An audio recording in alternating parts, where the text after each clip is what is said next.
Hi, I'm Monica. And I'm Dunya. Welcome to Sip It, a podcast by SnaptureThis and CreatorClub focused on all things entrepreneurship and cafe culture. Co-hosted by besties and business owners Monica and Dunya. This podcast will be where we chat all things Toronto, from the cafe and restaurant scene to entrepreneurship and small businesses. We'll be bringing on amazing business owners, influencers, and storytellers from all across Ontario to share their story. We're recording from CreatorClub, a hub for big ideas, quality content, and impactful stories. The community of creatives is headquartered here in Toronto, connecting brands with a curated group of creators to produce content at scale. Now it's time to grab a coffee And sip it. Alrighty, we wanted to start things off by welcoming Cecilia, who is the co-founder of Isabella's Donuts, which is the first Mochi Donut specialty store in Canada. And you have 3 locations, which is so amazing. Thank you so much for having me. Thank you so much for coming on. You're our first guest, so we are super excited. We're honored. We're excited, we're scared, and we're nervous, but we're so honored that you said yes. Of course. I just wanted to give just a little bit of an intro on like how we met, and then I'll hand it off to you, and you can share your whole story with us. Okay, yes. So, SnaptureThis did a donut print, which featured 12 donut shops in Ontario. Yes. And you were obviously going to be one of them as one of the best donut shops. So we met through that print, and I was super honored that you said yes to being on it. And then you came to the shop because you bought wholesale from me. Yes. And you actually bought tote bags and cards for your shop. So you came in to pick them up. And we got talking, and honestly, your story was super inspirational. And Thank you. I actually stopped you from talking because did. I was like, stop telling me your story. You have to come on our podcast and tell us the whole thing. And I hope everyone listening finds it super inspiring as well, because you did so much in such a short period of time. So if you want to tell us like kind of how you started your business, the name behind it, and just where you are now. Okay, yes. Thank you so much. I remember we ordered the merch from you. Like, I think it took me 2 months to finally come in and picked it up. It's just one of those things that I was like, I have to meet her. I mean, I could send someone. I don't drive in the city, but I could send someone to pick it up, whatever. But I was like, no, there's something about her that I just have to meet. Aww. And Monica messaged me. You messaged me so many times. You were like, hey, your order's ready. Yes. Sitting on the shelf. Yes. And I felt so bad that I kept like promising her, yes, I'm coming this week. And something's, as a small business owner, every day there's a new thing going on. There's a million things going on. And then, and I felt so bad. And I finally came in to pick it up. And she was like, who are you? Like, she forgot I didn't say it like that. She was confused. Monica, you were confused. You were like, oh, yeah, Isabella's Donuts. I just felt so embarrassed to say, because it was like, oh yeah, finally, really, he came in. But yeah, so anyway, we're emotional shop now, but that was not the case 7 years ago, almost 8 years ago. So I came to Canada. Okay, so first, Isabella. My name's Cecilia. Isabella is the name of my daughter. So we named the business after her. I don't have any culinary background or anything. I just love food. Living in Japan for a long time, like, when you hear about Japan, you hear like amazing food. That's the first thing that you think of. But, like as tourists, right? But being there for a long period of time, you kind of like, oh, I want like pho, which I never had in Japan, by the way. Maybe there's some Vietnamese restaurants there, but personally, I never had anything but like Japanese food. Mm-hmm. There's some Chinese food and Indian food, Thai food. There's this one amazing place that we go to all the time, but then it's very limited with diversity. Yeah. But who am I to complain? It's Japan. Yep. Like, seriously, I can go to any corner shop and I can get sushi. Yeah, the food scene is right, crazy. Yeah, so it's different. Yeah. Anyways, but then that kind of motivated me to cook. Like Pinterest. Yep. If you could see my Pinterest board, it would just be like cheesecakes or dips, like Western food. There's a million recipes on there. Yes. When we decided that she was going to start school here, I didn't know what I was going to do. Like, what am I going to do? I was a teacher there. I don't know. I had no idea. So then I decided to make a cake. My husband's family was coming over, and I was like, I'm going to make it like a 3-course meal because I had nothing to do, right? I was just I was a housewife and a mother. Yep. And I was like, I'm going to make it special. So then I baked this Japanese cheesecake. Now it's the opposite. Now I'm in Canada. I want something in Japanese. Yes. Oh my gosh. Now you're craving the food there. Yes. So I was like, okay. My husband's family would love this. Something different that they haven't tried before. So then I made Asian food, and then for dessert, I made this Japanese cheesecake. And 2015, that was the height when, this famous Japanese cheesecake brand was trending. Like, people lining up for it. Yep. So I was like, I've never tried their cheesecake. Like, living in Japan for 20 years, I've never really had their cheesecake. I'm just gonna, try to make some. And I did. I was living in City Place in Toronto. Back then, we had this amazing Facebook group. People are always there, selling stuff, Selling asking all questions. sorts of stuff. Yes, not just food, but, condo for rent, everything. And I took a picture. It was 9 p.m. I just took a picture and said, hey, guys, if you want to have some Japanese cheesecake that you don't have to line up for, just holla at me, DM me, and I will make you some. It's only for $10. I just said $10 because that was the competitor, or that was the price. Yep. I didn't know. I don't know anything about pricing. Yep. Didn't think it through. Before I ate it, took a picture, put it up on the Facebook, and next thing you know, I had 12 cakes ordered for the next day. Oh, wow. And Did you have enough ingredients? no, Or equipment. no, Like, no. nothing. I had no idea. A cake would take an hour and a half to make, and it could only make one at a time. So do the math. I had to make 12. But everyone wanted to pick it up in the evening, right? Because coming from work for dinner, and I had time. I woke up the next day, started making the cake because I had some ingredients left. But then I sent my husband to Bulk Barn, hey, I need 10 cake boxes, and I need this much of this much. And I was so excited. I wasn't tired. No, I was so happy. It was pure bliss. It was like, yes, I get to do this.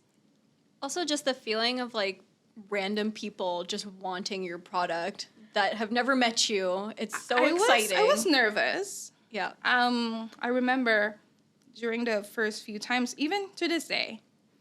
No, not to this day. No, Come on, to this day, those, those 1-star reviews, if ever, which is rare, but still, it's not for everyone, right? Yeah. It would still, it hurts. No, it does. It definitely hurts. It definitely hurts. So at that time, we have this amazing neighborhood, very supportive.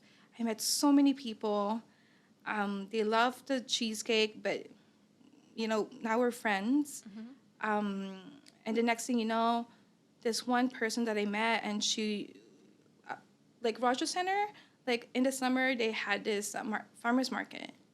And she's like, I'm selling soap and stuff, but I don't want to continue it anymore if you want to just take over. I was like, yes. So my husband was working full-time at that time. It's like, are you sure? It's like, yeah, we can do it. We didn't have a car. We didn't own a car.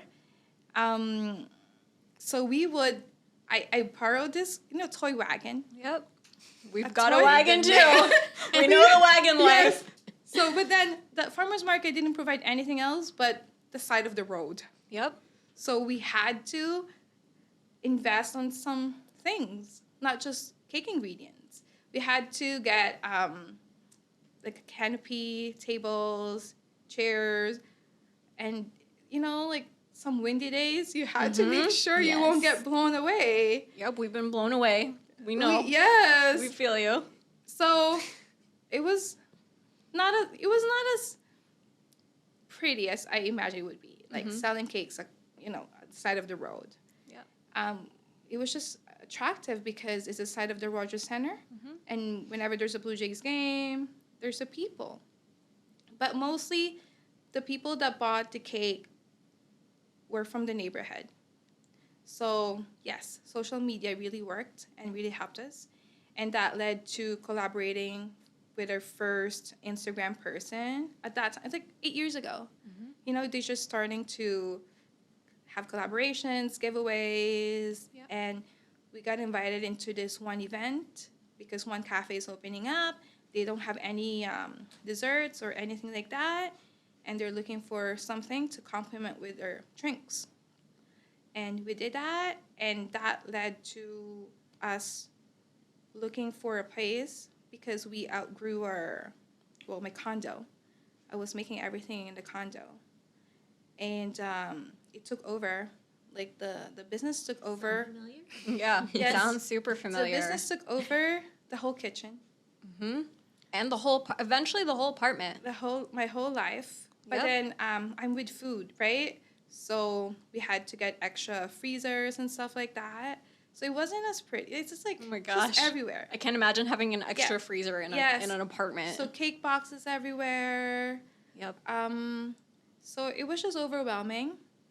So then, well, we were selling out all the time. I didn't stop making cakes, really. Sometimes there were sleepless nights, especially like holidays. Like that first Christmas, crazy. And through Instagram, many customers came, not just the people in the neighborhood. So then, yeah, my husband and I, we talked. It was a big decision to make. What are we gonna do? Because not officially yet, but I was like, well, what else can I do? I can't imagine doing something else for some reason, although it wasn't easy. Yeah. It was hard, but I was like, I'm enjoying it, and I believe in it. So I was like, let's do it. Yep. So he quit his job, which is like a major decision because we have a child. It's not like something that, you know, we had savings from Japan, but not deep enough for the both of us not have like a fixed income. So it was a very hard decision, very big decision. And we were looking for a place for a first store. We were not ambitious.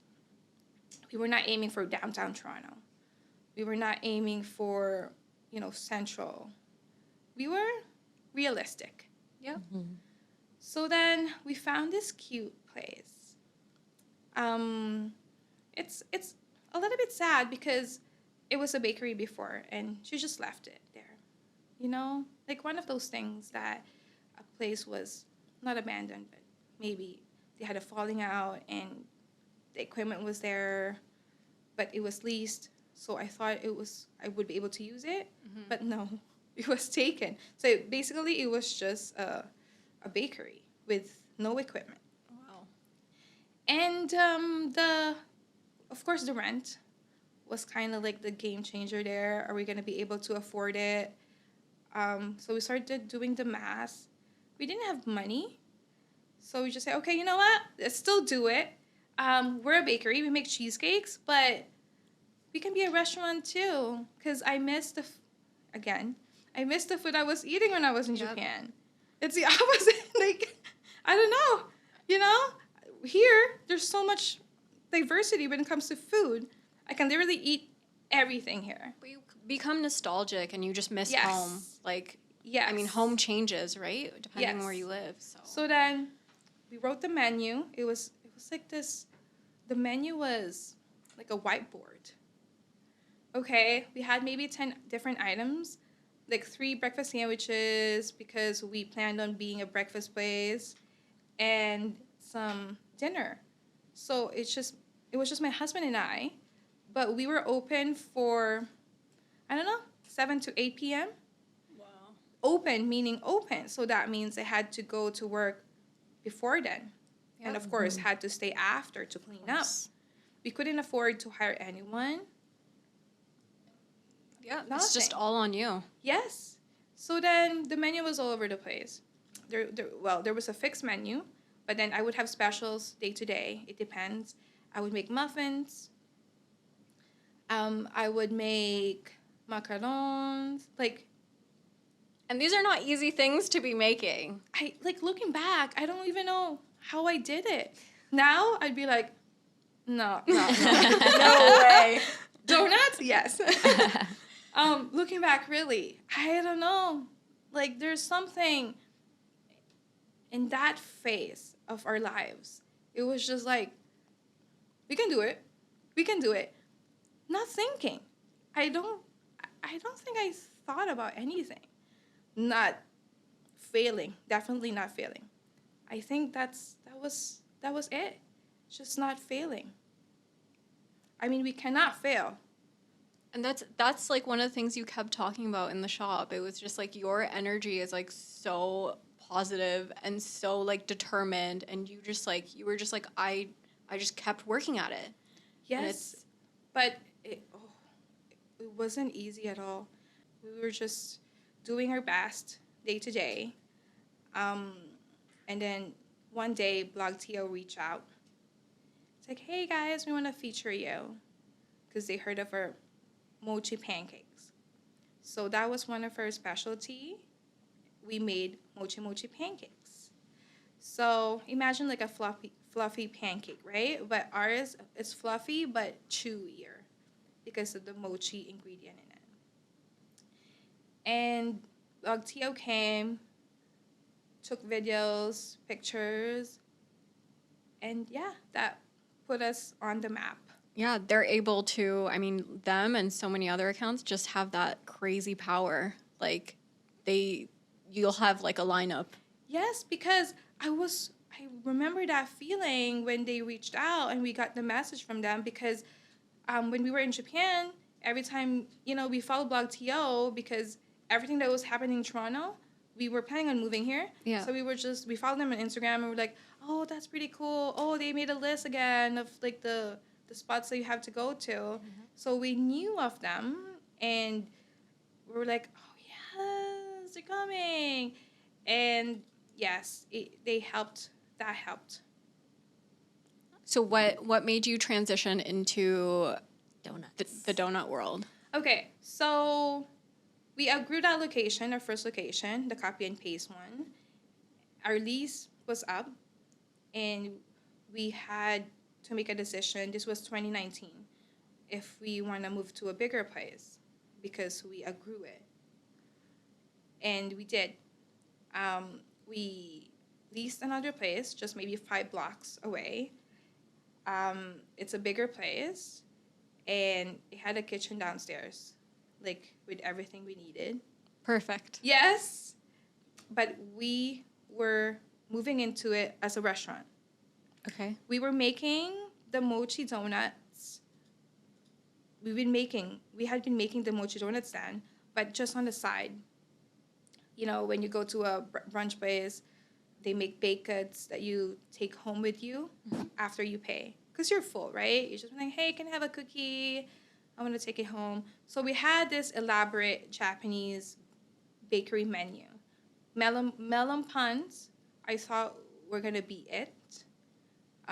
They're like pineapple buns, but the Japanese style ones. And we're making mochi donuts. And then when we moved to the bigger place, we could make more because we had a bigger kitchen. Back then, like 12 donuts were like, yes. We sold 12 donuts. Yes. An entire dozen. Yes. We're like, oh my gosh, they loved it. Because we had a big menu, like a restaurant menu, yep. Right? It was just like in the back burner. So then 2019, we went to the new place, our new restaurant, a new space. And then 2020 happened. March 15th was our last service, like food. COVID, it was, the uncertainty was there. What are we going to do? And it's not like our rent's going to be free. Nope. The bills Still coming in. Yes, they will still come. So we had like 2 weeks to kind of like think, what are we gonna do? Are we gonna continue, or are we just gonna say that's it? So we decided, this is all I know. Like from the time that I stepped into this country, I had never applied for anything or worked for anyone. So we can do this. And for the fact that we're not familiar with, bad things happening that is out of our control. So my hometown in Japan is Fukushima. So Fukushima is, of course, you know about it. That's where the tsunami, earthquake, and the nuclear power plant happened in 2011. So we were there when it happened. It's like, what are we gonna do? So then we evacuated. Yes, I had to use the word evacuated. We drove to Tokyo. That took maybe 7 hours from where we live, and we were looking for food, and they didn't have food in the grocery stores. They had beer. No food. Not gonna help. Not me. Not me. I'm a foodie. I don't drink, but yeah, no. So yeah, it was really, really scary time. Yeah. And But having gone through that. yeah, so and having then gone through that, yes. So with us, we can do this. Pandemic, just another one in the books. Yep. So that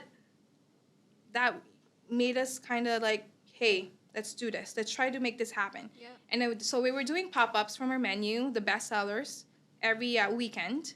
We did the mochi mochi pancakes. We did some Japanese breakfast weekend. And then it was the time, you know what, let's make mochi donuts one weekend. And we did. And that, we were like, oh my gosh, crazy. Hundreds, if not thousands of people, for 2 days came to get their donuts. Because of course some people had mochi donuts before from Asia, but not in Canada, not in Toronto. So that was the pull. That was your moment. Yes, mochi donuts. So after that, we're like, okay, we cannot have dine-in. We were a dine-in place. We cannot have anything for takeout because we're a brunch place. Yeah. You don't want to have, like your eggs. No, people want to come sit in for that. Yes. They don't want it to go. I mean, people did, but it was, Yes. it's not the same. It's not the same. So then, okay, we're a mochi donut place. That did it. Amazing. But Tuesdays to Sunday, we were making mochi donuts. And we were offering 6 flavors at a time. And we were like, you know what? We don't want to keep eating the same flavors. I mean, I work here every day. I want to eat donuts every day. I want to change it up. So that led to the idea of changing the flavors weekly. And now we have almost 400 flavors. Wow. And we change them every 400? week. Yes. We have a list of them. Amazing. Yes. We have a whole spreadsheet of... What's like your top, I don't know, 2, 3? Oh, that's a hard one. Yes. So the tea flavored donut really do well. Matcha, right? Because it's Japanese inspired too. The original glaze, you cannot be beat. No, you can't go wrong. Yes, and some fruit inspired too. Like some people love the fruity flavors, like mango. Personally, I love the mango. We started with one machine, and that led to ordering another one of those machines. So we had 2 going on, just all donuts. And we're like, okay, we're able to produce many donuts. But we only have one pickup location. And people would drive from far away to get them. But of course, they're not that happy. They drive like 2 hours, 1 hour, right? So what are we going to do? So we contacted some small businesses across the GTA, like everywhere, from North York, Markham. And we would reach out to them. It's like, hey, would you be able to, consider to carry your donuts? And please, one of my thing is please reach out to other small businesses because they're just like you. They're just like you hustling day in and day out. And if they say no, yes, of course, thank you for considering maybe in the future. If they say yes, yes. Yeah. And, business-wise, of course, it's great. And also, you get to meet new people and be friends with them. And I think in the first summer, we collaborated with 5 businesses. Wong's Ice Cream, Tala, Tinuno, Oishi Sweets, and Cocoon Coffee in North York. So that opened the doors to business collaborations. I had no idea. We were just doing our own thing. We were like so focused on us, right?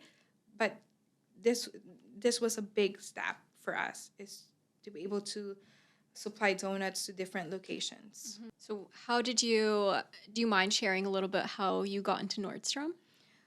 Well, as I said, we first reached out to small businesses, but actually Nordstrom reached out to us. Amazing. Yes. With small businesses, I kind of got a hang to say, hey, they're like genuine people. You share the same values. Yeah. So it's kind of like not easy, but it's familiar. Yeah. To kind of get in there and introduce yourself and make friends. Yep. It's like making friends. But with big businesses like Nordstrom, who do you even talk to? Exactly. Yeah. Where do I even start to get my stuff in there? No, they reach out to us.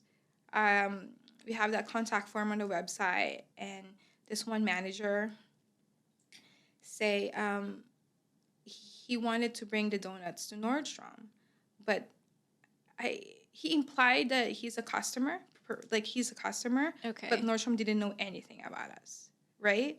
He was just like pitching like something, helping us get in there. So it was a thing. It wasn't easy. We had to audition for it. Definitely not easy. No, we had to audition for it. We had to prove that we can as a small business. You cannot just place your product right beside, Chanel or Prada. A donut and Chanel. Yes. That's my kind of shopping experience. Should be a TV show. But you know what I'm saying? Like it's not. Yeah, no, there's a different standard. We had to go through 100%. hoops. Definitely. And now it's gonna be a year. Amazing. Congratulations. Thank you. And Nordstrom really opened the doors to opportunities. Yep. Through them, big names like Uniqlo or Skip the Dishes or DoorDash, like wanting to collaborate with us. We did events with Oxford and, providing them tens of thousands of donuts in December for their employees. So every building in the downtown core that Oxford owned. So it was a big deal for us to be able to prove that we can, as a small business, to be able to keep up with those big guys. And that positive mindset from day one is what helps you prove that constantly, Yes, I would say there's no failing. No failing. It's let's just do it. Do it. Don't overthink. Just do it. Huge inspiration, honestly. Like listening to you the day in the shop and then listening to you now is truly so inspiring. So I'm so grateful that you came on today. My pleasure. I'm going to shift gears a little bit and ask you a question. Mm-hmm. So I know you like coffee. I do love coffee. I take my coffee black, so I know what I'm talking about. So I'm going to ask you, what cafe do you like in Toronto? You can name a couple if you want. Okay, so I really love, I've mentioned it before to you. I had mentioned it. I really love the cafe called Everyday Gourmet in St. Lawrence Market. It's in the... not ground floor. It's in the basement the lower level. floor. Yes, basement level. Maybe ground floor. Yeah. It depends what door you go to. But yes, for me, they have the best espresso in my opinion. I like my coffee like dark and earthy and chocolatey. And also I like DeMello coffee. We love DeMello. Yes, DeMello. yes, Okay, so I just wanted to, so you've said all these amazing things yes. about challenges you've overcome from the earthquake, the nuclear stuff, the COVID. COVID. Yes. You know, like there's so much that you've been through, but through it all, you've persevered and you've had a passion and you've stuck to it and you've turned that passion of just wanting to cook at home and eat food that you like into this amazing business. Yes. So what's next for you? What's that? Any new projects and dreams you have? What would be another dream partner? I think you've already achieved an amazing partnership, but Thank what's you. another dream partnership you would hope to have? Some things I cannot disclose yet, of course, but we're not stopping. One of our things is we call ourselves to be the world's best Mochi Donuts. So we're going to mean it. The recipe is evolving. It's based off of our original recipe that I gained weight for. I had to try so much donuts. Poor you. I know. Must be such a difficult job. I know. So, yes, we're here. We're here for a long time. Catering to Canada and hopefully around the world. Amazing. So we just wanted to say thank you so much for coming on today. Thank you for having me. This is so much fun. Please, anytime. Every year we can do this. Let's do it. Honestly, I'd love to see like where you are and continue following your story. Please. And you've been so kind to me and to the business and coming on today. So like truly Thank you. Thank you so much. Thank you for having me. It's a pleasure. So do you want to plug in your Instagram and your website? Feel free to yes, share. please. Please follow Isabella's Donuts on Instagram, isabellasdonuts.com. And we have 3 locations. You can always check out the website. We change our flavors weekly, and there's always something to try. Amazing. So exciting. Thank you. Thank you. Thank you so much.